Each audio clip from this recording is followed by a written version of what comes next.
இந்த ஒரு நாள் நமக்கு ரொம்ப முக்கியமான நாள். நாம் எல்லாமே இப்போ விவசாயம் பண்ணலைன்னாலும் நாம் உயிரோடு இருக்கிறதே விவசாயினால தான். அதனால் இந்த தமிழ் புத்தாண்டு நாள் நாம் இதெல்லாம் நமக்கு நம்ம வாழ்க்கை ஒரு புதுசாக ஏதோ ஒரு தன்மையை கொண்டு வர்றதுக்கு ஒரு வாய்ப்பு, ஒரு ஞாபகம், நமக்கு ஒரு தூண்டுதல். இப்போ சூரியனுடைய வெளிச்சி, சூரியனுடைய தீவிரம் எல்லாமே அதிகமாக ஆக போகுது.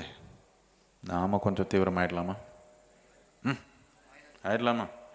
அப்படி பண்ணிக்கணும். தமிழ்நாட்டில் இருக்கிறவங்க எல்லாமே, தமிழ் மக்கள் எல்லாமே இந்த புத்தாண்டுக்கு நம்ம ஆன்மீகத்தை தீவிரம், நம்ம உயிர் தீவிரம், நம்ம உடல் தீவிரம், நம்ம மனத்து தீவிரம் எல்லாமே நாம் ஒரு புது நிலை கொண்டு வரணும்.